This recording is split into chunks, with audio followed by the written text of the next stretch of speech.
Friends, તમારું સ્વાગત છે મારા કિચનમાં. આજે આપણે બનાવીશું ગરમીઓમાં ખાવાની મજા પડે એવા બે ઠંડા ઠંડા સાલડ. તો એક કાચી કેરીનું બનાવીશું અને એક પાકી કેરીનું. એકદમ ચટપટા ટેસ્ટી એવા. તમને જો ગરમીઓમાં રોટલી શાક ખાવાનું મન ન થતું હોય તો જો આ તમે બનાવીને ખાશો તો પેટ પણ ભરાઈ જશે અને સાથે સાથે વેઇટ લોસમાં પણ હેલ્પ કરશે. જો તમને મારી રેસિપીઓ ગમતી હોય અને હજુ સુધી ચેનલને સબસ્ક્રાઈબ ન કર્યું હોય તો સબસ્ક્રાઈબ કરજો અને બાજુમાં આપેલી ઘંટી દબાવજો એટલે નવી નવી રેસિપીના નોટિફિકેશન આવે. તો ચાલો બનાવીએ. તો એના માટે મેં અહીંયા એક મોટી કાકડી અને એક આપણે કેરી. તો જે કાગડા કેરી આવે છે એ બહુ ખાટી વેરાયટી નથી હોતી, થોડી લાઇટલી એમાં સ્વીટનેસ પણ ગળપણ પણ આવે છે. તો એક મોટી કાકડી અને એક મેં કાગડા કેરી લઈ બેની મેં છાલ ઉતારી લીધી. સાથે એક ડુંગળી આપણે લેશું. તમે જો ડુંગળી ન ખાતા હોય તો ડુંગળીના જગ્યાએ તમે કોબી પણ લઈ શકો છો. હવે કેરીને આ રીતે તમે ઝીણી ઝીણી પાતળી પાતળી કટ પણ કરી શકો છો, પણ જો ખમણી તમારા પાસે મોટી હોય તો આ રીતે આપણે કેરીને ખમણી લઈશું. તો તમે જોઈ શકો છો મોટું મોટું એનું ખમણ થાય એ રીતે કેરીને તમારે ખમણી લેવાની છે. તો આ રીતે મેં ખમણી લીધી. જેટલી મારાથી ખમણાય એટલી મેં એક કેરીમાંથી ખમણી લીધી. કેરી લગભગ આ 200 ગ્રામ જેટલી કેરી છે. હવે તમે કાકડીને પણ આ રીતે ખમણી શકો છો, પણ હું કાકડીમાં પાણી જલ્દી થાય એટલે આપણે કાકડી ખમણેલી નહીં વાપરીએ. એના જગ્યાએ આપણે કાકડીને આ રીતે એના પાતળા પાતળા સ્લાઈસ કરી લઈશું. તો આ રીતે હું તમને બતાવી દઈશ કે આ રીતે તમારે કેવી રીતે તો આ રીતે ક્રોસમાં થોડા પાતળા પાતળા આ રીતે કાકડીના સ્લાઈસ કરી અને તૈયાર કરી લઈશું. તો આ રીતે કાકડી તૈયાર થઈ ગઈ અને એ જ રીતે આપણે ડુંગળીના પણ સ્લાઈસ કરી લઈશું. તો ડુંગળી તમે ન ખાતા હોય તો એના જગ્યાએ કેપ્સિકમ કે કોબી પણ લઈ શકો છો. આ રેસિપીમાં જો તમારા પાસે બેલ પેપર્સ હોય તો રેડ કે યલો એ પણ તમે લઈ શકો છો. મારા પાસે નથી એટલે મેં ગ્રીન કેપ્સિકમ લીધું અને એના પણ આ રીતે પાતળા પાતળા તો અડધા કેપ્સિકમના સ્લાઈસ કરી લીધા. હવે એક પેન લેશું અને એમાં આપણે અડધો કપ જેટલા શિંગદાણા લઈ અને ક્રિસ્પી થઈ જાય ત્યાં સુધી સ્લો ટુ મીડિયમ ફ્લેમ પર આપણે એને શેકી લઈશું.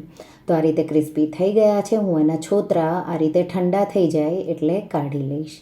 તો એ થઈ જાય ત્યાં સુધીમાં આપણે 2 ટેબલસ્પૂન સફેદ તલ થોડા ફૂલી અને ક્રિસ્પી થઈ જાય ત્યાં સુધી એને પણ હું શેકી લઈશ. તો આ સાલડ આપણે થાઈ સ્ટાઇલ સાલડ બનાવી રહ્યા છીએ.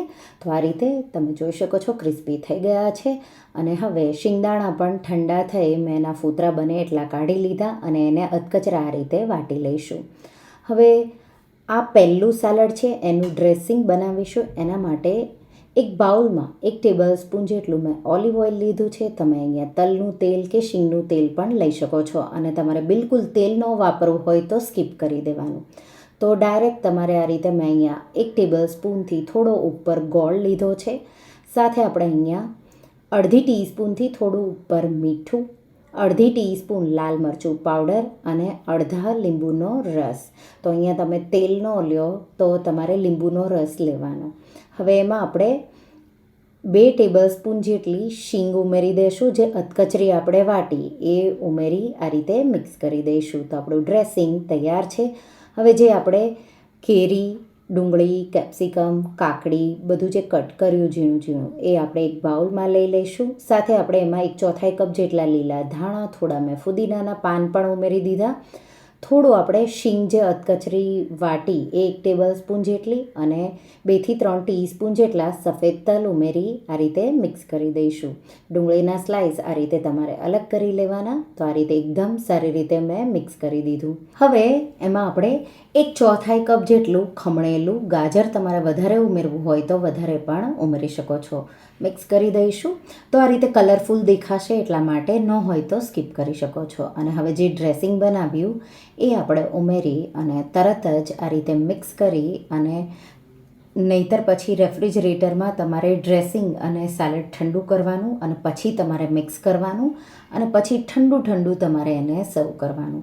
તો એકદમ કલરફુલ અને ખાવામાં ખૂબ જ ટેસ્ટી. અને મેં બેયને ઠંડા કરી પછી મિક્સ કર્યા એટલે ઠંડુ ઠંડુ ખાવામાં ખૂબ જ ટેસ્ટી એવું લાગે.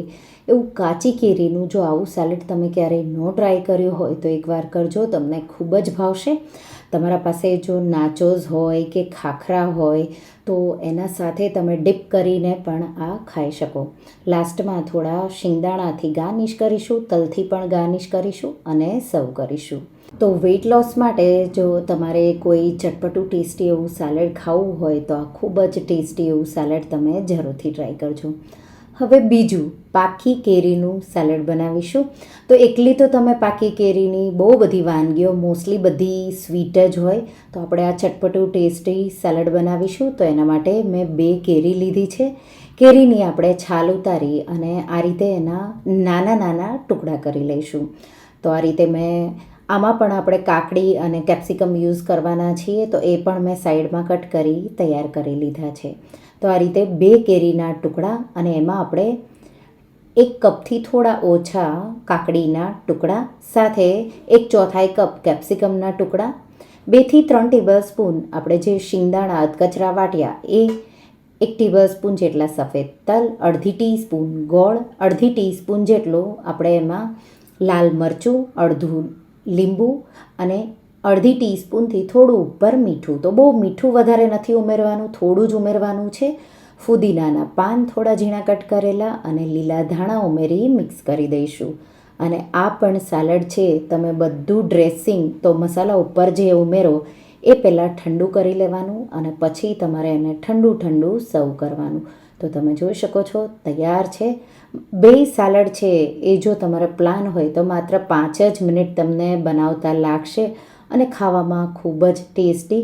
તો ઉનાળામાં જો તમને હલકું ફૂલકું ખાવું હોય તો આ સેલડ તમે લંચમાં કે ડિનરમાં પણ ખાઈ શકો.